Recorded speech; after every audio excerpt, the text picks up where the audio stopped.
السلام علیکم ورحمۃ اللہ وبرکاتہ، نحمده ونصلی علی رسولہ الکریم، اما بعد فاعوذ باللہ من الشیطان الرجیم، بسم اللہ الرحمن الرحیم، رب اشرح لی صدری ویسر لی امری واحلل عقدۃ من لسانی یفقہوا قولی۔ جب اللہ سبحانہ تعالیٰ نے منافقین کے لیے دو مثالیں بیان کی تو منافقین نے کہا کہ اللہ اس بات سے برتر ہے کہ وہ ایسی مثالیں بیان کرے، کیونکہ یہ مثالیں براہ راست ان کے خلاف جاتی تھیں، تو انہیں اللہ سبحانہ تعالیٰ کی مثالوں پر اعتراض ہوا۔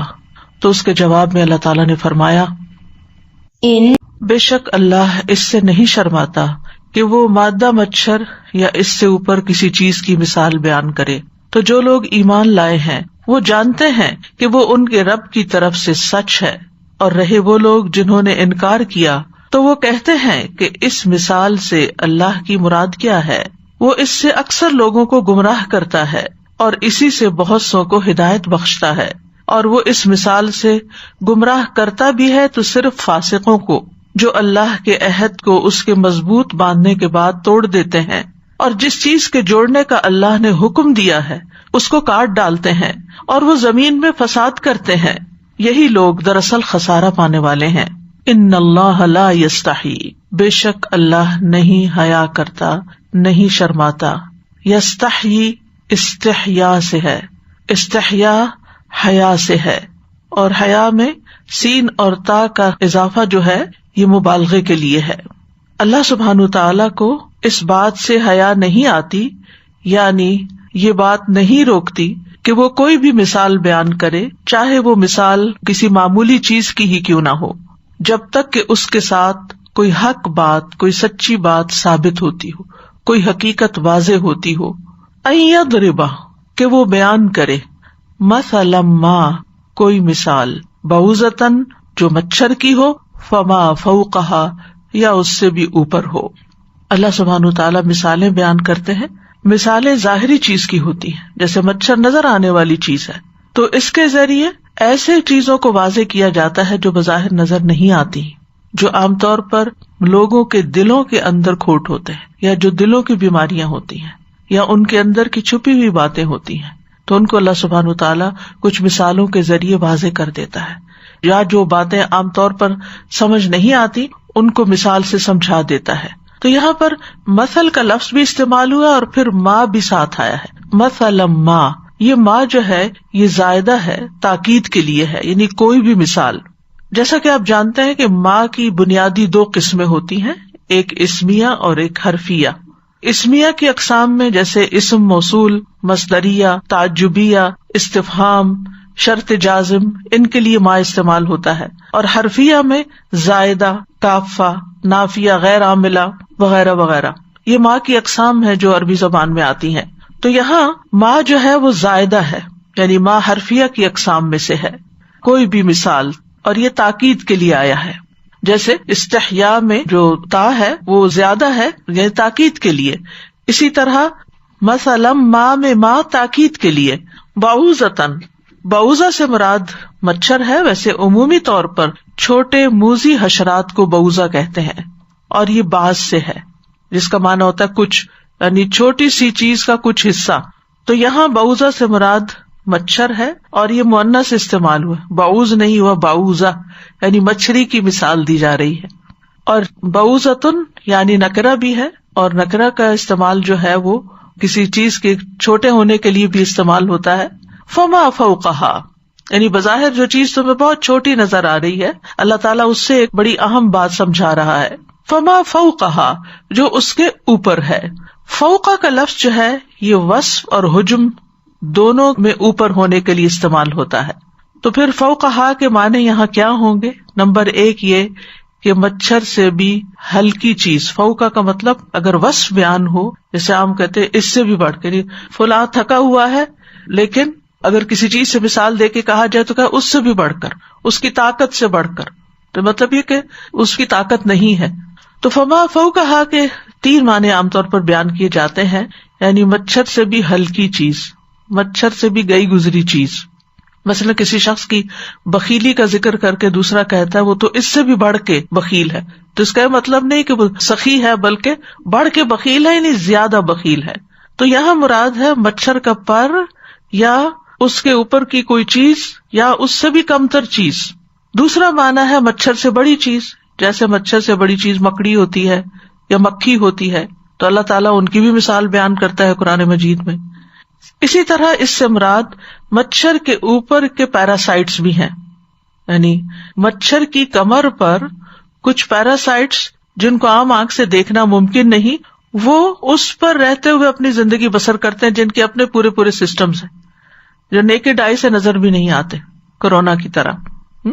فما فوقہا، اس سے بھی بڑھ کر. اور یہ جو پیراسائٹس ہیں ان کی زندگی کا انحصار اس مچھر کے خون پر ہوتا ہے، وہ اس سے غذا حاصل کر رہے ہوتے ہیں. لیکن حقیقت میں فوقہا کا لفظ جو ہے، یعنی اس کی اصل حقیقت تو اللہ ہی جانتا ہے، جو شاید انسانوں کے علم میں بھی ابھی تک نہ آئی ہو، کہ اللہ سبحانہ وتعالیٰ کی جو مخلوقات ہیں ان میں سے کوئی بھی چیز بیکار نہیں ہے. ان میں سے چھوٹی سی چھوٹی چیز جو ہے وہ بھی بہت اہم ہے، وہ بھی معمولی نہیں ہے، وہ بھی بہت کچھ کمالات کر سکتی ہے. جیسے کہ کرونا کی مثال ہے کہ کتنی چھوٹی سی چیز ہے، ایک غیر محسوس چیز ہے، عام آنکھ سے نظر نہ آنے والی چیز ہے، لیکن کس طرح اس نے پوری دنیا کو ہلا کے رکھ دیا ہے. تو یہ اللہ تعالیٰ کی قدرت کی نشانی ہے. یعنی اللہ سبحانہ تعالیٰ نے جو کچھ بھی پیدا کیا ہے، سب چیزیں تو انسان جانتا بھی نہیں ہے. اس لیے انسان کو اللہ کی کسی تخلیق پر اعتراض نہیں ہونا چاہیے، کسی بھی مخلوق کو حقیر نہیں سمجھنا چاہیے، کسی چیز کو چھوٹا نہیں سمجھنا چاہیے. وہ کیا کچھ کر رہی ہے یہ اللہ ہی بہتر جانتا ہے. ہمارا کام کیا ہے کہ جو حکم اللہ کی طرف سے آئے اس پر سمینا اور اطاعنا کہیں، اور جو چیز ہم اللہ کی کہیں بھی کسی بھی شکل کی بنائی ہوئی دیکھیں، چاہے ہمیں وہ پسند آئے یا نہ، اس پہ سبحان اللہ ہی کہنا چاہیے کہ سبحان اللہ، کیسا ہے وہ رب جس نے ایسی ایسی چیزیں بنائی ہیں جن کی زندگی کا مقصد بھی ہمیں نہیں پتا. لیکن اللہ کی کوئی بھی تخلیق یا کوئی بھی بنائی ہوئی چیز حکمت سے خالی نہیں، مقصد سے خالی نہیں، اور اس میں ہمیں بحث مباحثے میں بھی نہیں پڑنا چاہیے. اللہ سبحانہ تعالیٰ بعض اوقات چھوٹی چیزوں سے بڑے بڑے کام لیتا ہے، اور مچھر معمولی ہونے کے باوجود بے شمار انسانوں کی جان لے لیتا ہے. کہتے ہیں کہ نمرود جیسے طاقتور بادشاہ کی جان بھی مچھر نے ہی لی تھی.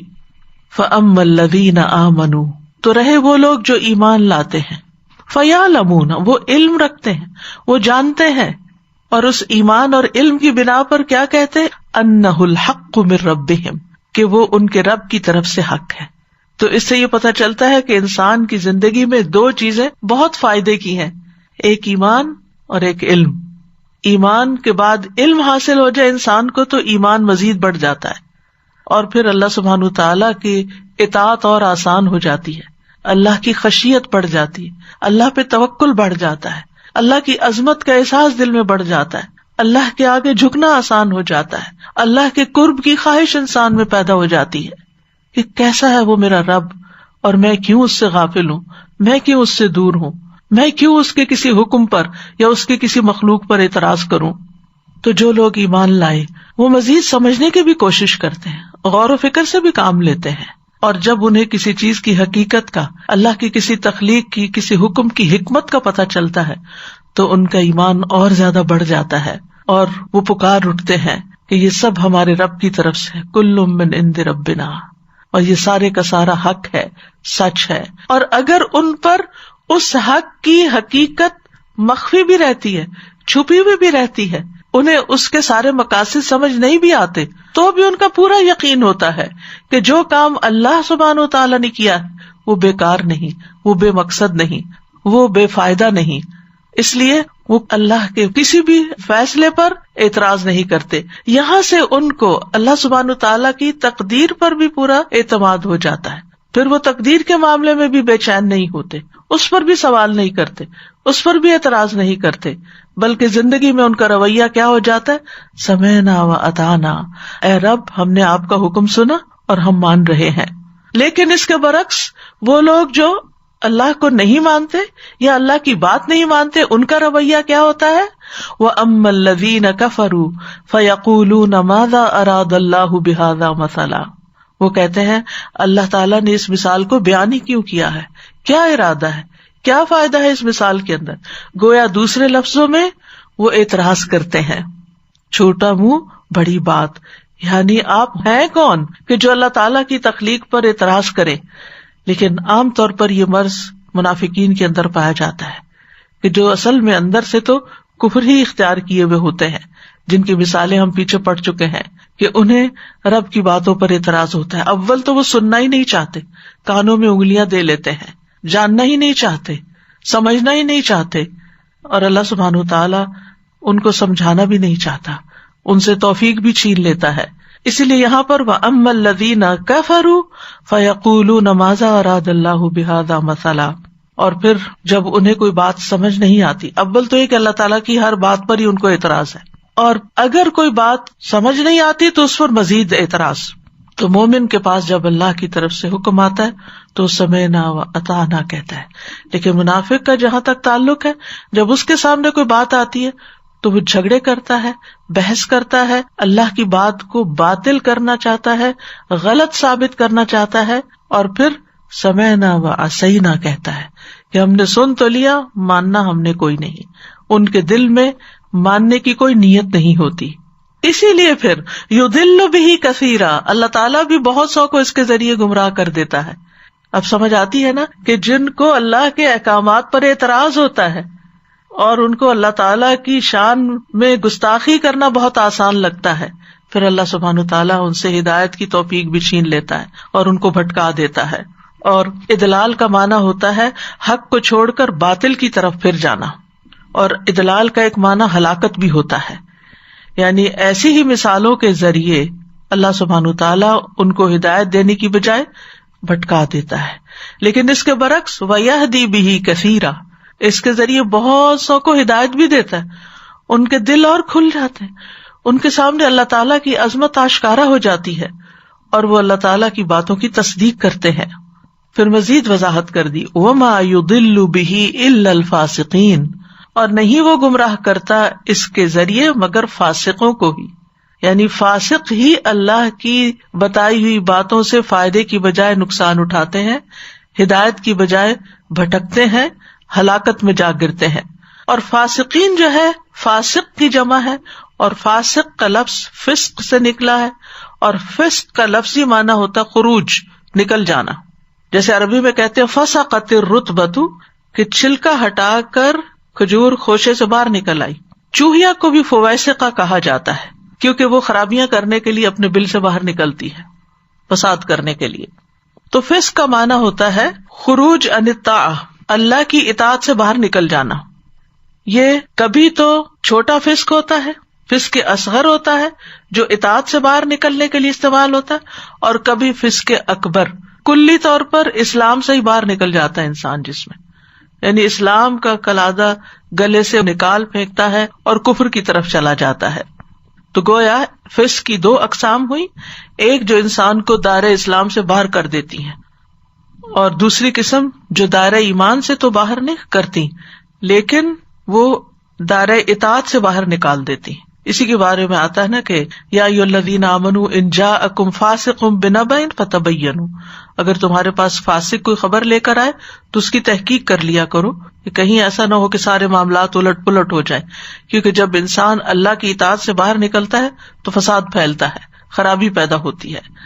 کون ہے یہ فاسق؟ الذین ینقضون عہد اللہ من بعد میثاقہ، وہ جو اللہ کے عہد کو توڑتے ہیں اس کے پکا کرنے کے بعد۔ اس سے مراد وہ عہد بھی ہے جو ان کے اور ان کے رب کے درمیان ہے، اور وہ عہد بھی ہے جو انسان آپس میں ایک دوسرے کے ساتھ کرتے ہیں، خصوصاً اللہ کا نام لے کر، تو اس لیے پھر وہ عہد اللہ بن جاتا ہے۔ تو مراد اس سے یہ ہے کہ وہ اپنے رب سے کیے ہوئے عہد اور میثاق کی پرواہ نہیں کرتے، جیسا کہ بنی اسرائیل کے بارے میں آتا ہے کہ انہوں نے اللہ سے کیے ہوئے عہد توڑ دیے۔ فَبِمَا نَقْضِهِمْ مِيثَاقَهُمْ لَعَنَّاهُمْ، ان کے عہد توڑنے کی وجہ سے ہم نے ان پر لعنت کی، یعنی اللہ کی رحمت سے دور ہو گئے۔ تو کچھ لوگ ایسے ہوتے ہیں کہ جو اللہ تعالیٰ کے احکامات کی پرواہ نہیں کرتے، ان کو پس پش ڈال دیتے ہیں، تو ایسے لوگ فاسق کہلاتے ہیں، جس کو عام طور پر اردو میں گناہ گار کہا جاتا ہے۔ اور خصوصاً فرائض میں کوتاہی، یعنی جب آپ دیکھیں کوئی انسان اپنا فرض پورا نہیں کر رہا، مثلاً روزہ نہیں رکھ رہا، یا نماز نہیں پڑھ رہا، یا حج کی ادائیگی میں تاخیر کر رہا ہے، یا زکوٰۃ ہی نہیں دیتا، یا وہ کوئی حرام کام کر رہا ہے، تو وہ شخص دراصل اللہ سے کیے ہوئے عہد کو توڑ رہا ہے، کیونکہ لا الہ الا اللہ جب ہم کہتے ہیں تو ہم ایک عہد میں بندھ جاتے ہیں۔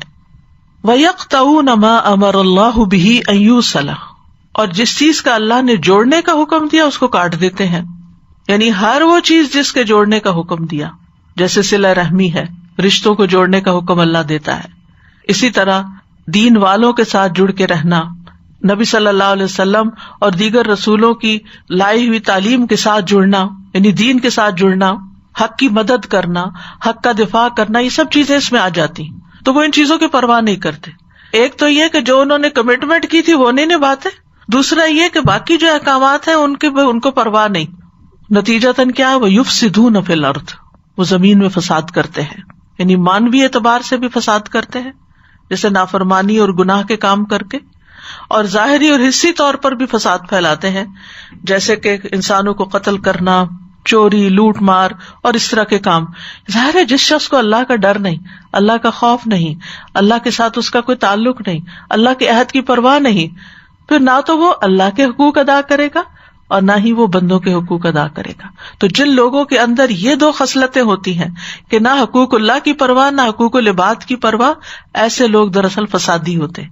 ان کا اپنا امن تو جاتا ہی ہے، وہ دوسروں کا امن بھی برباد کرتے ہیں، وہ دوسروں کے ساتھ بھی زیادتی کرتے ہیں، وہ دوسروں کے ساتھ بھی ظلم کرتے ہیں، کیونکہ اللہ کی اطاعت سے روگردانی بڑی جرات کی بات ہوتی ہے۔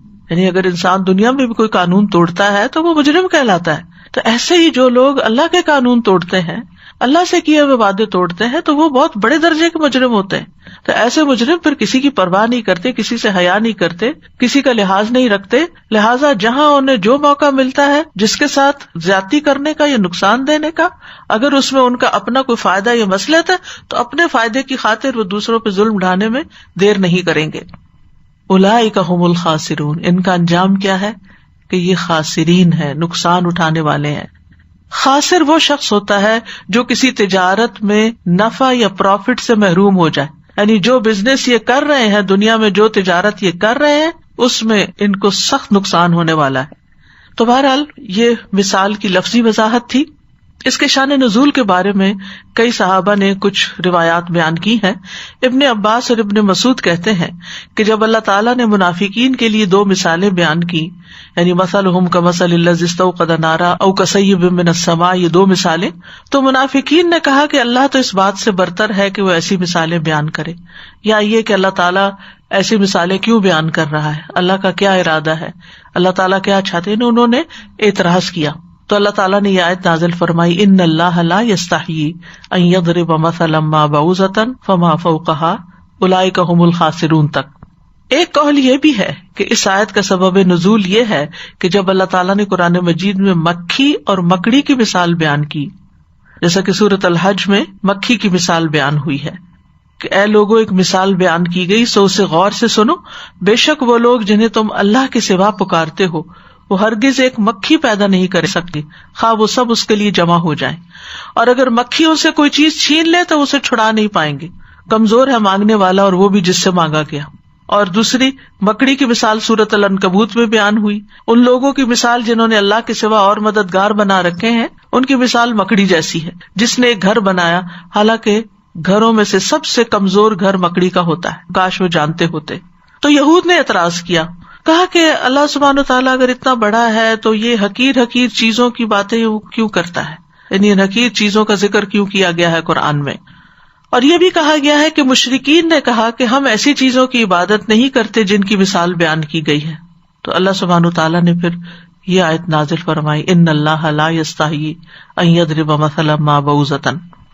اور اس مثال سے جو باتیں ہماری سمجھ میں آتی ہیں وہ یہ کہ اللہ سبحانہ وتعالیٰ حق بیان کرنے سے حیا نہیں فرماتا۔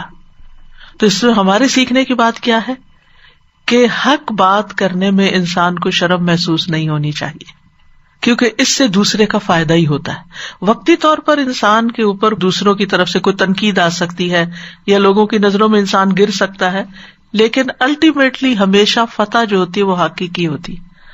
حق بیان کرنے کے بعد اگر لوگ اعتراض کریں تو اس پر انسان کو پریشان نہیں ہونا چاہیے، کیونکہ اللہ سبحانہ و تعالیٰ خود بھی حق بیان کرتا ہے اور اس بات کو پسند کرتا ہے کہ لوگ بھی حق بات کریں، حق کی طرف جائیں نہ کہ باطل کی طرف۔ پھر اسی طرح یہ ہے کہ اللہ سبحانہ و تعالیٰ نے مچھر کا یہاں پر ذکر کیا، جو کہ اللہ سبحانہ و تعالیٰ کی تخلیق کا شاہکار ہے، اور اس مچھر کی اس مثال نے قرآن کا معجزہ ہونا ثابت کر دیا، کیونکہ اگر اللہ تعالیٰ کے اس عظیم کلام کے اندر یہ چھوٹی چھوٹی مثالیں نہ ہوتی تو ہمیں پتہ نہ چلتا کہ اللہ سبحانہ تعالیٰ کی عظمت واقعی کیا ہے۔ اللہ تعالیٰ نے عرش جیسی بڑی چیز بھی بنائی اور مچھر جیسی معمولی چیز بھی بنائی۔ حقیر تو نہیں کہہ سکتے، ہمیں دیکھنے میں حقیر لگتے، لیکن معمولی کہہ سکتے کہ بہت چھوٹی سی چیز یا کمزور سی چیز، لیکن وہ کمزور چیز کیسی طاقت رکھتی ہے اللہ کی دی ہوئی طاقت سے، وہ انسان کے لیے بہت سے سبق رکھتی ہے اپنے اندر۔ یہ بہت دفعہ ہوتا ہے نا، انسان اپنے آپ کو کمزور سمجھتا ہے کہ میں تو کچھ بھی نہیں ہوں، میرے اندر تو کوئی صلاحیت نہیں، احساس کمتری کا شکار ہوتا ہے۔ تو اس وقت ایسی مثالوں پر اگر انسان غور کرے، ایک مچھر کے بارے میں اگر آپ پڑھنا شروع کریں، اور میں آپ سے ضرور یہ کہوں گی کہ آپ اس کی مزید خود بھی تحقیق کریں، تو آپ حیران ہو جائیں گے۔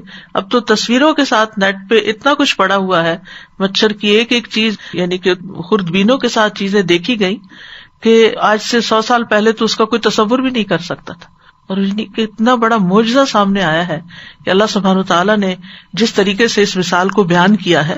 پھر اسی طرح یہ ہے کہ اس مثال سے یہ بھی پتہ چلتا ہے کہ قرآن کچھ لوگوں کے لیے باعث نعمت ہے، باعث ہدایت ہے، باعث رحمت ہے، لیکن کچھ لوگوں کے شر میں اضافہ کرتا ہے۔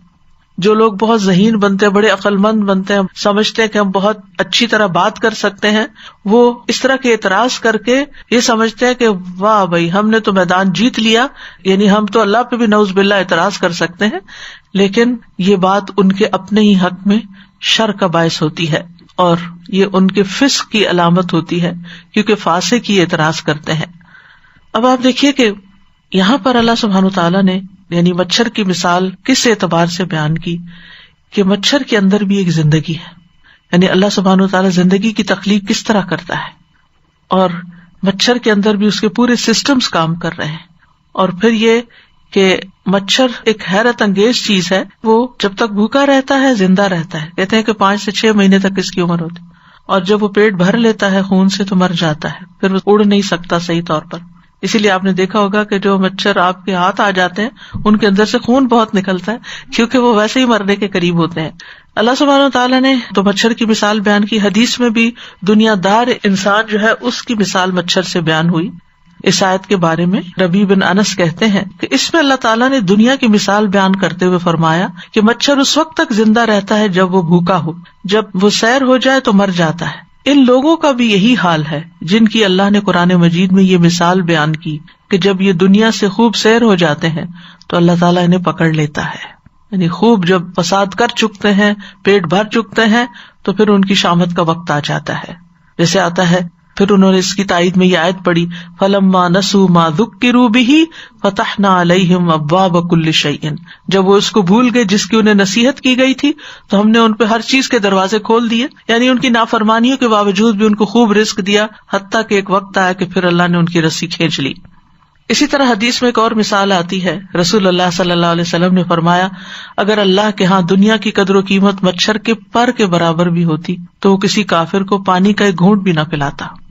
اور پھر مچھر کے معمولی ہونے کی ایک اور مثال بھی ہے، رسول اللہ صلی اللہ علیہ وسلم نے فرمایا بلا شبہ قیامت کے دن ایک بھاری بھرکم موٹا تازہ شخص آئے گا، لیکن وہ اللہ کے نزدیک مچھر کے پر کے برابر بھی کوئی وزن نہ رکھے گا۔ اور پھر فرمایا کہ یہ آیت پڑھو، فلا نقیم لہم یوم القیامت وزنا، ہم قیامت کے دن ان کا کوئی وزن قائم نہیں کریں گے، یعنی ان کو کوئی اہمیت نہیں دیں گے، ان کے اعمال جو ہیں ان کی کوئی ویلیو نہیں ہوگی۔ تو بہرحال مچھر بظاہر دیکھنے میں معمولی چیز ہے اور معمولی چیزوں کی مثال اس سے دی جاتی ہے، لیکن یہ اللہ تعالیٰ کی ایک حیران کن تخلیق ہے۔ یہ مچھر جس کو معمولی سا کیڑا ہم سمجھتے ہیں، حشرات الارض یعنی انسیکٹس میں سے سب سے زیادہ خطرناک جاندار ہے، جس کی وجہ سے ہر سال لاکھوں لوگ مر جاتے ہیں۔ کہتے ہیں کہ تقریباً 1 ملین لوگ جو ہیں ان کی ڈیتھس مچھر کے کاٹنے کی وجہ سے ہوتی ہے، اسی لیے اس کو ڈیڈلیسٹ ارتھ اینیمل کہا جاتا ہے۔ یہ بھی کہا جاتا ہے کہ مچھر سکندر اعظم الیگزینڈر دی گریٹ کی موت کا سبب بھی بنا، نمرود کی موت کا سبب بھی بنا، یعنی جو عبرتناک موت تھی۔ مچھر کی تقریباً 3500 قسمیں ہیں، 3500 اسپیشیز ہیں اس کی انواع، اور ان میں سے صرف 200 اقسام ایسی ہیں جن کی صرف مادہ مچھر فیمیل ماسکیٹوز ہی خون پینے کے لیے کاٹتی ہیں، یعنی فیمیل کاٹتی، اور یہ ہر قسم کے جانور کو کاٹتے ہیں، صرف انسان کو نہیں۔ سانپ، مینڈک، پرندے، گھوڑے، گائے۔ اسی طرح نر مچھر جو ہے وہ عموماً پھولوں، پتوں وغیرہ سے اپنی خوراک حاصل کرتے۔ جدید تحقیقات کے مطابق مچھر کا وجود انسان کے وجود سے بھی پہلے کا ہے، مچھر پہلے پیدا ہوا تھا۔ یہ زمین پر 10 کروڑ 10 ملین سال سے رہا ہے، جو کہ نظریہ ارتقاء کے لیے ایک بڑی مشکل پیدا کرتا ہے، کیونکہ مچھر کے 10 کروڑ سال پرانے فوسلز اور آج کے مچھر میں کوئی ارتقائی تبدیلی نہیں ہوئی، ایوولوشن نہیں ہوئی مچھر میں۔ کچھ سائنسدان یہ بھی کہتے ہیں کہ مچھر 2 ارب سال پہلے سے موجود ہے، واللہ عالم۔ مچھر کی عمر 5 سے 6 مہینے تک ہوتی ہے۔ اس کے 3 دل ہوتے ہیں، ایک مرکزی دل سینے میں، 2 دل پروں کے ساتھ ہے، ایک دل دائیں طرف، ایک بائیں طرف۔ مچھر کے 2 دماغ ہوتے ہیں اور 2 آنکھیں ہوتی ہیں، ہر آنکھ میں تقریباً 1000 لینزز ہوتے ہیں جو آزادانہ طور پر انڈیپینڈنٹلی مختلف اطراف میں دیکھ سکتے ہیں۔ اسی لیے آپ مچھر کو پکڑ نہیں سکتے، کیونکہ وہ آپ کی کسی طرف سے بھی موومنٹ آتی ہے وہ وہاں سے بھی دیکھ لیتا ہے، ہر اینگل سے دیکھ لیتا ہے۔ اسی طرح وہ اندھیرے میں بھی دیکھ لیتا ہے، جبکہ ہم اندھیرے میں نہیں دیکھ سکتے، تبھی تو وہ اندھیرے میں بھی آپ سوئے ہوئے ہو تو وہ آپ کے اوپر آ کے بیٹھ جائے گا۔ مچھر کے منہ میں 48 دانت ہوتے ہیں، اس کی اڑان 1 سیکنڈ میں 1000 مرتبہ اپنے ونگز ہلاتا ہے، حرکت ہوتی، اسی لیے اس کی جو ہمنگ ہوتی ہے وہ عجیب سی ہوتی ہے۔ لیکن اس کے باوجود 1 گھنٹے میں صرف 1 سے 1.5 میل کا فاصلہ طے کر سکتا ہے۔ مادہ مچھر ایک وقت میں 200 انڈے دیتی ہے۔ مچھروں میں سب سے زیادہ خاص بات ان کے خون چوسنے کا طریقہ ہے۔ مچھر کے منہ میں 6 سوئیاں 6 نیڈلز ہوتی ہیں، جن میں سے ہر ایک کا اپنا کام ہوتا ہے۔ ان کی مدد سے وہ صرف مطلوبہ خون ہی چوستے ہیں، خراب یا غیر ضروری خون نہیں پیتے۔ مچھر جب انسان کے کسی حصے کو کاٹتا ہے تو اس حصے کو پہلے اپنے لعاب سے سن کرتا ہے، فریز کرتا ہے، پھر اس حصے میں اپنی 6 سوئیاں انجیکشن کی طرح ڈال کر خون پینا شروع کرتا ہے۔ ان میں سے 4 سوئیاں جو ہوتی ہیں یا چھریاں جو ہوتی ہیں وہ جلد میں شگاف ڈالتی ہیں، 2 آپس میں مل کے نلکی سی بن جاتی ہیں جن سے وہ خون سک کر کے باہر نکالتا ہے۔ انسان کا خون چونکہ تھوڑا گاڑھا ہوتا ہے جو اس کی سونڈ میں اوپر نہیں چڑھتا، تو اللہ تعالیٰ نے اس کو ایسی صلاحیت دی ہے کہ پہلے وہ اس خون کو پتلا کرتا ہے اور پھر اس کے بعد سک کرتا ہے، ڈائلوٹ کر کے اس کو اوپر لے جاتا ہے۔ اس کا لعاب پین کلر کا کام بھی دیتا ہے، جس کی وجہ سے کاٹتے وقت درد محسوس نہیں ہوتا۔ یہ پورا عمل ایک ڈیوائس کی طرح ہوتا ہے، جیسے نیورل امپلانٹیشن ڈیوائس ہوتی ہے۔ انسان نے یہ ڈیوائس مچھر کو دیکھ کر بنائی ہے۔ مچھر کی خاص حرارتی حس ہوتی ہے، یعنی حرارتی ریسپٹرز ہوتے ہیں، جس کی مدد سے وہ کسی بھی جاندار کی موجودگی اور مختلف رنگوں میں خارج شدہ حرارت کو سمجھتا ہے، یعنی کہ اس کو نہ صرف یہ کہ انسان نظر آ رہا ہوتا ہے بلکہ اس کے جسم کے اندر جس قسم کی ہیٹ ہوتی ہے اس کے اندر بھی دیکھ پا رہا ہوتا ہے۔ اس حرارت کے اعتبار سے جاندار کو پہچان لیتا ہے، جس کی وجہ سے مچھر اندھیرے میں بھی جاندار کو دیکھتا ہے اور اس کے اندر کی خون کی نالیوں کو پہچانتا ہے۔ تبھی تو وہ کسی بھی جگہ نہیں جا کے بیٹھتا، وہ خون کی نالی کے اوپر جا کے بیٹھتا ہے تاکہ وہاں سے پھر خون نکال سکے۔ اس کی سونگنے کی حس بھی بہت تیز ہوتی ہے، بہت دور سے، کہتے ہیں 6 کلومیٹر یا کتنی دور سے انسان کی خون کی بو سونگ لیتا ہے، اس لیے وہ اس طرف آ جاتا ہے۔ اور یہ ہر طرح کا خون نہیں پیتا، اسی لیے ہماری نانی کہتی تھی میٹھا کم کھاؤ، مچھر آئیں گے میٹھا خون پیتے ہیں وہ۔ اور یہاں پر یہ کہ یہ ہر طرح کے انسان کو نہیں کاٹتا، یعنی کہ جو اس کا پسندیدہ خون والا ہوتا ہے اسی بلڈ گروپ کو جا کے وہ لیتا ہے۔ اور پھر یہ کہ مچھر سے پیدا ہونے والی بیماریاں بھی بہت ہیں، کیونکہ مچھر خون چوستا ہے تو خون کے اندر جو وائرسز ہوتے ہیں، پیراسائٹس ہوتے ہیں، وہ بھی نگل جاتا ہے نا، یعنی کسی انسان کے اندر کوئی بیماری ہے تو وہ اس نے وہاں سے لے لی اور جب اگلے شخص کو جا کے کاٹنا شروع ہوا تو وہ اس کے اندر بھی چلا جاتا ہے۔ تو اس طرح کئی بیماریاں وہ ایک جگہ سے اٹھا کے دوسری جگہ لے جاتا ہے۔ اس کو ماسکیٹو بورن ڈیزیزز کہا جاتا ہے۔ اگرچہ مچھر خود متاثر نہیں ہوتا اس بیماری سے، لیکن دوسروں کو بیمار کر دیتا ہے، یعنی وہ خود جتنے بھی وائرسز نگل جائے اسے فرق نہیں پڑتا۔ ہر سال تقریباً 700 ملین افراد مچھر سے پیدا ہونے والی بیماریوں کا شکار ہوتے ہیں، جس کی وجہ سے تقریباً 1 ملین سے زیادہ کی اموات ہو جاتی ہیں۔ مچھر سے پیدا ہونے والی بیماریوں میں ملیریا، ڈینگی اور پیلا بخار اور زیکا اور اس طرح کی چیزیں شامل ہیں۔ اور ایک اور حیران کن بات یہ کہ جتنے سسٹم ہاتھی کے اندر کام کرتے ہیں، مچھر کے اندر بھی وہ سارے کام کرتے ہیں، بلکہ 2 زیادہ کرتے ہیں. تو دیکھنے میں تو ہاتھی بڑا ہے، لیکن کام کرنے میں مچھر زیادہ ہوشیار ہے. تو بہرحال اس مثال سے ہمیں بہت سی باتیں سمجھ میں آتی ہیں، اور سب سے بڑی بات ہے کہ اللہ کی قدرت سمجھ میں آتی ہے. اور ظاہر ہے کہ جس رب نے اس کو پیدا کیا وہ جانتا ہے کہ اس کی تخلیق کیا ہے. یہ تو اب تک کی معلومات ہے، اب یہ آگے کیا آئے گا اللہ ہی بہتر جانتا ہے. تو ہزاروں سال سے مچھر پیدا ہے، اور اب جا کے انسان نے یہ چند چیزیں ریسرچ کے بعد ثابت کی ہیں، اور اس سے بھی آگے کئی چیزیں ہوں گی جو ابھی انسان نے دیکھی نہیں. تو اللہ سبحانہ وتعالیٰ اس بات سے نہیں شرماتا کہ اس نے مچھر کیوں پیدا کیا، یا پھر مچھر کی وہ مثال کیوں دے. تو اس آیت سے یہ بھی پتہ چلتا ہے کہ اللہ سبحانہ وتعالیٰ کی ایک صفت حیا بھی ہے جو کہ بہت کامل ہے، اور وہ حیا جو اس کے شان کے لائق ہے. اس کی حیا مخلوق کی طرح نہیں ہے. ٹھیک ہے. اللہ سبحانہ وتعالیٰ کی ایک صفت الحی بھی ہے. ایک تو الحی ہے نا، جو الحی سنگل یا کے ساتھ ہے، اور حی 2 یا کے ساتھ ہوتا ہے. اللہ سبحانہ وتعالیٰ بہت حیا والا ہے. ابو داؤد میں آتا ہے ان ربکم تبارک و تعالی حیی کریم یستحیی من عبدہ اذا رفع یدیہ الیہ ان یردہما صفرا. بے شک تمہارا رب تبارک و تعالیٰ بڑا حیا والا ہے، بڑے کرم والا ہے. وہ اپنے بندے سے حیا کرتا ہے کہ اس کا کوئی بندہ اس کے آگے ہاتھ پھیلائے اور وہ ان کو خالی لوٹا دے. یعنی جب آپ ہاتھ اٹھا کے دعا کرتے ہیں تو وہ ان کو خالی نہیں چھوڑتا. اسی طرح اللہ تعالیٰ حق بیان کرنے سے نہیں شرماتا. ایک اور جگہ سورۃ الاحزاب میں آپ جانتے ہیں کہ جب نبی صلی اللہ علیہ وسلم کے ہاں لوگ دعوت پہ آتے اور پھر اٹھتے نہیں تھے، اور آپ حیا کی وجہ سے ان کو اٹھاتے نہیں تھے، تو اللہ سبحانہ وتعالیٰ نے حق بیان کیا اور فرمایا ان ذالکم کان یؤذی النبی فیستحیی منکم. تمہارا یہ وہاں بیٹھے رہنا نبی کو اذیت دیتا تو وہ تو تم سے شرماتے ہیں. واللہ لا یستحیی من الحق، لیکن اللہ حق بات کرنے سے نہیں شرماتا. پھر اسی طرح یہ ہے کہ اللہ تعالیٰ حیا کو پسند بھی کرتا ہے. اللہ تعالیٰ حیا کو پسند کرتا ہے. رسول اللہ صلی اللہ علیہ وسلم نے ایک آدمی کو دیکھا کہ کھلی جگہ پہ کپڑا باندھے بغیر نہا رہا ہے، یعنی اوپن ایئر میں ننگا نہا رہا ہے. تو آپ ممبر پہ چڑھے، اللہ تعالیٰ کی حمد و ثنا بیان کی، فرمایا بے شک اللہ عز و جل انتہائی حیا والا اور پردہ پوش ہے. حیا اور پردہ پوشی کو پسند کرتا ہے کہ لوگ بھی دوسروں کے پردے نہ پاڑیں، ان کے عیب چھپائیں. سو تم میں سے جب کوئی غسل کرنے لگے تو پردہ کر لے، یعنی واش روم کو لاک کر کے غسل کریں، دروازہ بند کر کے کریں، کرٹن ڈال کے کریں، ننگے نہ دوسروں کے سامنے آئیں. اسی طرح اللہ سبحانہ تعالیٰ کو بے حیائی کے کام پسند نہیں، فحش چیزیں پسند نہیں، اسی لیے اس نے ساری فحش باتوں کو حرام قرار دیا ہے. نبی صلی اللہ علیہ وسلم نے فرمایا اللہ سے زیادہ کوئی غیرت مند نہیں، اس لیے اس نے بے حیائیوں کو حرام کیا، خواہ ظاہر میں ہو یا پوشیدہ ہو. حیا ہمارے دین کا ایک حصہ ہے، حیا ایمان کا حصہ ہے، حیا جنت میں لے جانے والا ہے. یعنی حیا ایمان کا حصہ اور ایمان جنت میں لے جائے گا. حیا اور ایمان کو ایک دوسرے کے ساتھ ملا دیا گیا ہے. حدیث میں آتا ہے جب ان دونوں میں سے ایک چیز اٹھائی جاتی ہے تو دوسری بھی اٹھا لی جاتی ہے. یعنی حیا جاتی ہے تو ایمان جاتا ہے، ایمان جاتا ہے تو حیا بھی جاتی ہے. یہ اسلام کی امتیازی علامت ہے. ہر دین کی ایک امتیازی علامت ہوتی ہے، اور یقیناً اسلام کی امتیازی علامت حیا ہے. یہ سنن ابن ماجہ کی روایت میں نبی صلی اللہ علیہ وسلم کی صفت بھی تھی. کان النبی صلی اللہ علیہ وسلم شدید الحیا، بہت زیادہ با حیا تھے. فرشتوں کی بھی حیا ہوتی ہے، یعنی حیا فرشتوں کی صفت بھی ہے.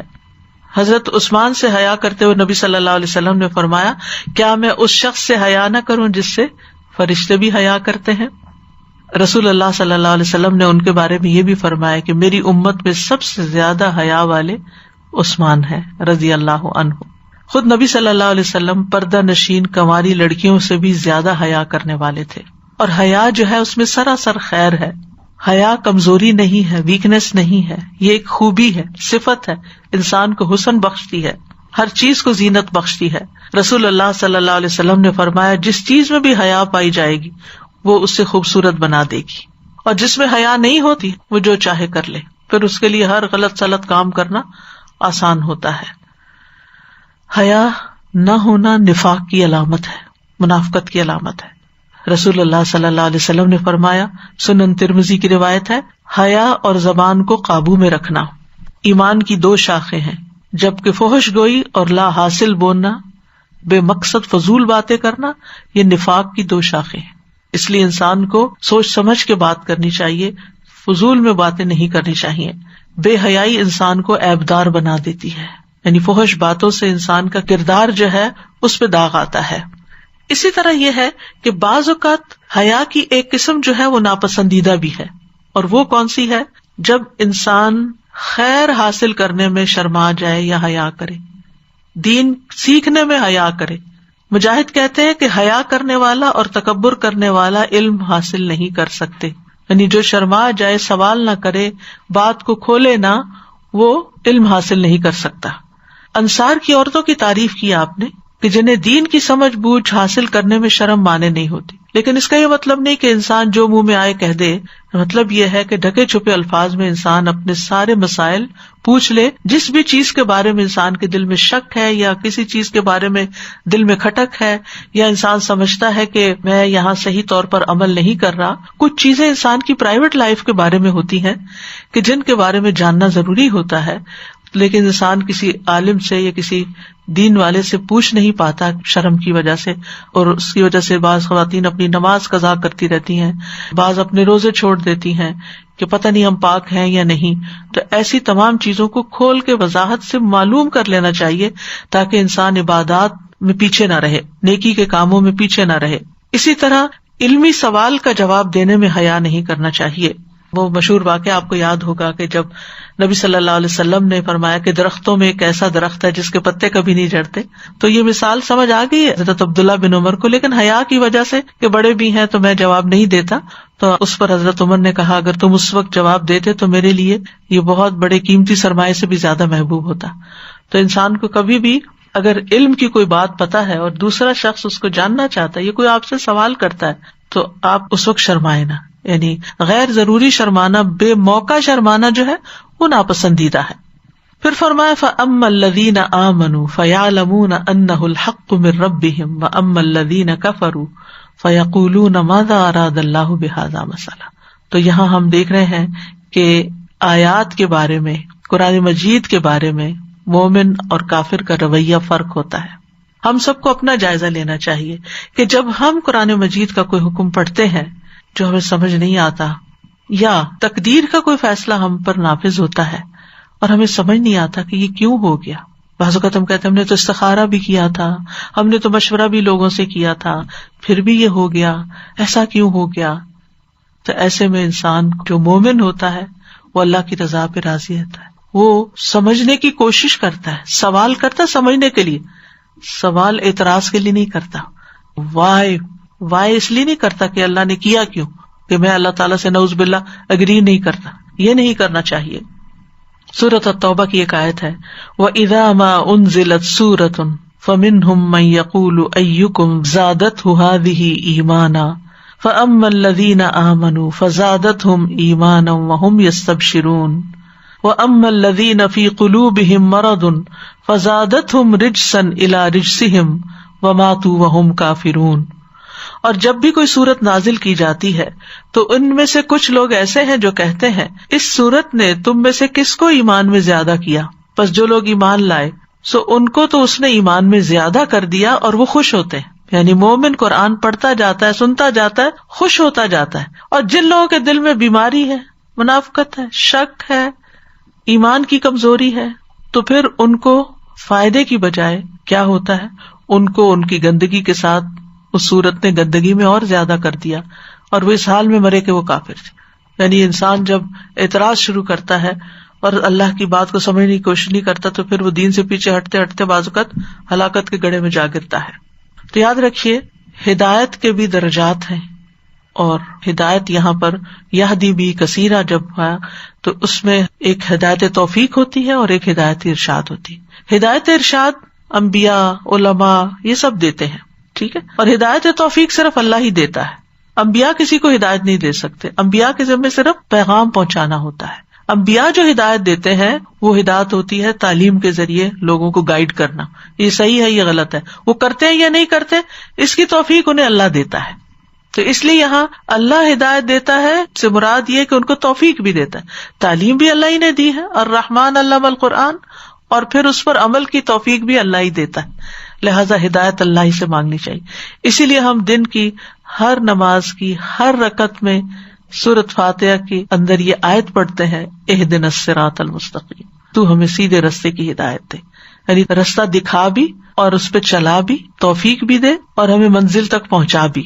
تو ایمان کے ساتھ ہدایت ملتی ہے. وَإِنَّ اللَّهَ لَهَادِ الَّذِينَ آمَنُوا إِلَىٰ صِرَاطٍ مُسْتَقِيمٍ، اور جو ایمان لاتے ہیں اللہ تعالیٰ ان کی ہدایت میں اضافہ کرتا جاتا ہے. وَزِدْنَاهُمْ هُدًى وَالَّذِينَ اهْتَدَوْا زَادَهُمْ هُدًى وَآتَاهُمْ تَقْوَاهُمْ، جن لوگوں نے ہدایت پائی اللہ ان کو اور زیادہ ہدایت دیتا ہے اور ان کو تقویٰ عطا کرتا ہے. اور جو اللہ کی طرف پلٹتا ہے، جو اللہ کی طرف جاتا ہے، اللہ تعالیٰ اس کو ہدایت دیتا ہے. ہمیں یہ دیکھنا چاہیے اعتراض کرنے سے پہلے کہ اگر اللہ ہی نہیں چاہتا ہدایت دینا تو ہم کیا کریں. سوچنا چاہیے، اپنے آپ سے پوچھنا چاہیے ہم کتنا چاہتے ہیں. ہم چاہتے ہیں ہمیں اللہ تعالیٰ کا رستہ پتہ چلے، ہم چاہتے ہیں ہمیں اطاعت کا رستہ پتہ چلے، ہم چاہتے ہیں کہ ہم اللہ کی پوری پوری فرما برداری کریں، ہم چاہتے ہیں کہ ہم یہاں دنیا میں اللہ کے سب سے زیادہ فرما بردار بندے بن کر رہیں. اگر ہم چاہتے ہوں گے تو اللہ تعالیٰ کبھی بھی یہ ظلم نہیں کرتا کہ جو بندہ اتنی چاہت رکھتا ہو وہ اس کو اپنی طرف آنے نہ دے اور وہ اس کو اپنے سے دور کر دے. اسی طرح گمراہی میں بھی شیطان جو ہے وہ گمراہی کو مزین کرتا ہے، یعنی بھٹکاتا ہے. ٹھیک ہے، وَزَيَّنَ لَهُمُ الشَّيْطَانُ أَعْمَالَهُمْ. پھر اسی طرح جو بڑے بڑے لیڈرز ہوتے ہیں وہ بھٹکاتے ہیں. أَضَلَّ فِرْعَوْنُ قَوْمَهُ، فرعون نے اپنی قوم کو بھٹکا دیا. وَأَضَلَّهُمُ السَّامِرِي، بنی اسرائیل کو سامری نے گمراہ کیا. اور اللہ سبحانہ تعالیٰ بھی بندوں کو گمراہ کرتے ہیں. تو گمراہی کے بھی درجے ہیں. کچھ گمراہی ان چیزوں کی طرف سے آتی ہے، اور پھر کہیں اللہ تعالیٰ ہدایت کی توفیق نہیں دیتا تو بھٹکا دیتا ہے انسان کو. اور اس میں یہ کہ اللہ ظالموں کو ہدایت نہیں دیتا. واللہ لا یہدی القوم الظالمین، جو کفر کرتا ہے، جو انکار پہ تلا ہوا ہوتا ہے، میں نہ مانوں کی روش پہ چلتا ہے، اللہ پھر اس کو زبردستی پکڑ کے ہدایت نہیں دیتا، اس کو بھی گمراہ کر دیتا ہے. اسی طرح جو ایمان لانے کے بعد کفر اختیار کرے اللہ اس کو بھی ہدایت نہیں دیتا. جو اللہ تعالیٰ کی آیات کا انکار کر دے اللہ اس کو بھی ہدایت نہیں دیتا، کیونکہ یہ آیات تو ہدایت دینے کے لیے آئی ہیں، اور جو کہ میں تو اس کو مانتا ہی نہیں. پھر اسی طرح جو شخص ٹیڑھا پن اختیار کرے، اللہ تعالیٰ کی آیات پر اعتراض کرے، اللہ اس کو بھی ہدایت نہیں دیتا. فَلَمَّا زَاغُوا أَزَاغَ اللَّهُ قُلُوبَهُمْ، جب انہوں نے کجروی اختیار کی تو اللہ نے بھی ان کو ہدایت نہیں دی. پھر جو حق سے اندھا بن کے رہنا پسند کرتا ہے کہ وہ اپنی آنکھیں بند کر لیتے ہیں جب روشنی کو دیکھتے ہیں، تو پھر اللہ سبحانہ تعالیٰ زبردستی ان کو ہدایت نہیں دیتا. وَأَمَّا ثَمُودُ فَهَدَيْنَاهُمْ فَاسْتَحَبُّوا الْعَمَىٰ عَلَى الْهُدَىٰ، جو سمود تھے ہم نے انہیں سیدھا راستہ دکھایا مگر انہوں نے ہدایت کے مقابلے میں اندھا رہنا پسند کیا. کچھ لوگ دین کی طرف آنا ہی نہیں چاہتے، دین کو سمجھنا ہی نہیں چاہتے، پڑھنا ہی نہیں چاہتے. جیسے کل کی مثال میں ہم نے منافقین کا حال پڑھا کہ جب ان کو کچھ قرآن کی بات سنائی بھی دیتی ہے تو وہ اپنے کانوں میں انگلیاں دے دیتے ہیں. پھر اسی طرح اللہ سبحانہ وتعالیٰ حد سے بڑھنے والوں کو، مسرفین کو ہدایت نہیں دیتا، ناشکرے لوگوں کو ہدایت نہیں دیتا، ان کو پھر صحیح راستہ نظر نہیں آتا. یعنی جس کو نعمتیں ملی ہو پھر بھی وہ روتا رہے، پھر بھی وہ ناشکری کرے، تو پھر اللہ سبحانہ وتعالیٰ اس کے دل سے وہ چین اور اطمینان چھین لیتا ہے. پھر آخرت کے مقابلے میں جو دنیا کو ترجیح دیتا ہے اس کو بھی ہدایت نہیں ملتی. جیسے منافقین کا مسئلہ کیا تھا، ان کا مسئلہ یہی تھا کہ وہ چاہتے تھے کہ ان سے دنیا کے فائدے نہ چنے، وہ دنیا کی محبت میں گرفتار تھے اور اپنا دنیا کا کوئی نقصان نہیں کرنا چاہتے تھے، کیونکہ اس وقت تو اسلام قربانی مانگ رہا تھا. اس لیے انہوں نے اوپر سے صرف زبان سے کہہ دیا تاکہ مسلمان ہمیں چھیڑے نہیں، ہمیں کچھ کہے نہیں، لیکن اندر سے وہ نہیں مانے، کیونکہ ان کو پتا تھا کہ اگر مان لیا تو پھر اس کی کچھ قیمت بھی ہے. پھر اسی طرح اللہ تعالیٰ جھگڑا کرنے والوں کو بھی ہدایت نہیں دیتا، کہ جو دین میں بحثیں کرتے اور جھگڑا کرتے ہیں. اور یہاں اس آیت میں کس کو ہدایت نہیں دیتا؟ الذین ینقضون عہد اللہ من بعد میثاقہ، جو اللہ کے اطاعت کے عہد کو توڑتے ہیں. جیسے سورۃ المائدہ میں آتا ہے نا، وَاذْكُرُوا نِعْمَتَ اللَّهِ عَلَيْكُمْ وَمِيثَاقَهُ الَّذِي وَاثَقَكُمْ بِهِ إِذْ قُلْتُمْ سَمِعْنَا وَأَطَعْنَا، اور اپنے اوپر اللہ کی نعمت کو یاد کرو اور اس کا عہد جو اس سے تم نے مضبوط باندھا تھا جب تم نے کہا ہم نے سنا اور ہم نے مان لیا. تو اللہ سے ہم سب نے وعدہ الست میں یہ عہد کر رکھا ہے کہ آپ ہی ہمارے رب ہیں، آپ ہی کی عبادت کریں گے. تو جب کوئی اس عہد کو توڑ دیتا ہے تو پھر اللہ تعالیٰ اس کو ہدایت نہیں دیتا، یعنی اطاعت کے دائرے سے باہر نکلتا ہے. اور لوگوں کے ساتھ کیے ہوئے عہد توڑنا یہ منافقت کی علامت ہے، وعدہ کر لینا اور پورا نہ کرنا. اور عہد شکنی کی وجہ سے دل میں نفاق آ جاتا ہے. استغفر اللہ، اللہ تعالیٰ محفوظ رکھے. سورۃ توبہ میں آتا ہے فَأَعْقَبَهُمْ نِفَاقًا فِي قُلُوبِهِمْ إِلَى يَوْمِ يَلْقَوْنَهُ بما اخلف اللہ ما وعدوہ وبما كانوا یکذبون. تو اس کے نتیجے میں اس نے ان کے دلوں میں اس دن تک نفاق رکھ دیا جس میں وہ اس سے ملیں گے، اس لیے کہ انہوں نے اللہ سے اس کی خلاف ورزی کی جو اس سے وعدہ کیا تھا، یعنی اللہ سے کیے ہوئے وعدے کی خلاف ورزی کی، اور اس لیے کہ وہ جھوٹ کہتے تھے. جس قوم میں وعدہ خلافی عام ہو جاتی ہے اس میں قتل و غارت پھیل جاتا ہے. نبی صلی اللہ علیہ وسلم کے فرمان کے مطابق دشمن اس پہ مسلط ہو جاتا ہے، اور قیامت کے دن یہ وعدہ خلافی سخت شرمندگی کا باعث ہوگی. ان العہد کان مسئولا، اس کا سوال بھی کیا جائے گا. وَيَقْطَعُونَ مَا أَمَرَ اللَّهُ بِهِ أَن يُوصَلَ، اس میں کئی چیزیں شامل ہیں، اللہ سے تعلق، نبی صلی اللہ علیہ وسلم سے تعلق، حقوق العباد کی ادائیگی. تو ان چیزوں کو توڑنا جو ہے یہ بھی سخت نقصان کا باعث ہے. اللہ سے کیے ہوئے وعدوں کو توڑنا تو اوپر بات ہو چکی، لیکن قطع رحمی، رشتوں کو کاٹنا، یہ ایک ملعون فعل ہے. ایسے لوگ اللہ کی رحمت سے دور ہو جاتے، اس کی جنت میں داخل نہیں ہو سکتے. قطع رحمی دنیاوی تنگی کا سبب بنتی ہے. نبی صلی اللہ علیہ وسلم نے فرمایا، جس نے رشتوں کو کاٹا یا جھوٹی قسم اٹھائی وہ مرنے سے پہلے اس کا وبال دیکھ لے گا. استغفر اللہ. اللہ تعالیٰ ہم سب کو محفوظ رکھے، اللہ ہم کو محفوظ رکھے. صرف اس صورت میں آپ لا تعلق ہو سکتے ہیں جب دوسرا شخص آپ کو منہ بول کے کہہ دے کہ میں تم سے کوئی تعلق نہیں رکھنا چاہتا، اور آپ جوڑنا چاہیں اور وہ بار بار آپ کو منع کرے. ادروائز کسی بھی طرح کا رشتہ. اسی لیے میں سوچتی ہوں کہ یہاں پر آپ دیکھیں کہ ہسبینڈ وائف میں جب سیپریشن ہوتی ہے تو بائی لا ایک دوسرے سے بچوں کو ملوانا اور بچوں کو ایک مخصوص ایریے سے باہر نہ لے جانا، اس طرح کے قوانین بنے ہوئے ہیں. اس کی بنیاد کیا ہے کہ جو خون کے رشتے ہیں وہ جڑے رہیں، کیونکہ خون کے رشتوں کو کاٹنا بہت بڑا جرم ہے، جنت سے محرومی کا ذریعہ ہے. اور جو ان رشتوں کو کاٹے یا شے دے کے تم مت ملو اس سے یا مت ملواؤ اس سے، مت جاؤ اس کے پاس، نہیں. زندگی میں کبھی بھی انسان کو احساس ہو تو توبہ کر لے، اور اگر وہ پاس میں کچھ ایسا کر چکا ہے کہ لوگوں کے درمیان اس نے پھوٹ ڈلوائی، رشتے کٹوائے، تو اس کو توبہ کرنی چاہیے اور معافی مانگنی چاہیے. پھر اعمال قبول نہیں ہوتے اگر انسان قطع رحمی کرتا ہے. رسول اللہ صلی اللہ علیہ وسلم نے فرمایا، بے شک بنی آدم کے اعمال ہر جمعرات کو پیش ہوتے ہیں اور کسی قطع رحمی کرنے والے کے اعمال قبول نہیں ہوتی. کتنی محنت سے انسان روزہ رکھتا ہے، تراویحیں پڑھتا ہے اور صدقہ خیرات کرتا ہے اور تلاوت کرتا ہے اور بھی نیکی کے کام کرتا ہے، لیکن اگر وہ اللہ کے ہاں قبول نہیں ہو رہے، وہ رکے ہوئے ہیں، تو کس قدر پریشانی کی بات ہے. تو اس لیے رشتوں کو جوڑنا چاہیے، کیونکہ اس سے رزق میں بھی اضافہ ہوتا ہے، عمر میں بھی اضافہ ہوتا ہے. وَيُفْسِدُونَ فِي الْأَرْضِ، اور وہ زمین میں فساد کرتے ہیں. کسی چیز کا اعتدال کی حد سے نکل جانا فساد کہلاتا ہے. ساتھ تھوڑا نکلنا یا زیادہ. مثلاً اگر آپ بوٹل میں دودھ بھر رہے ہیں اور وہ اسپل آؤٹ ہو گئی ہے تو یہ فساد ہے، یعنی کام خراب ہو گیا نا. اب آپ کو دودھ صاف کرنا ہے، آپ کو بوتل دھونی ہے، اور وہ جو استعمال کی چیز تھی وہ نالی میں بہہ گئی، تو اس کو فساد کہتے ہیں.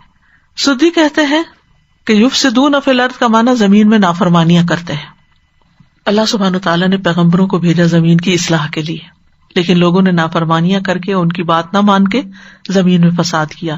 ایمان نہ لانا فساد ہے، حق سے منہ موڑنا فساد ہے، خون بہانا فساد ہے، دوسروں کے عیبوں کی ٹو لگانا فساد ہے، ناپ تول میں کمی فساد ہے، قطع رحمی فساد ہے، اور اللہ فساد کو پسند نہیں کرتا.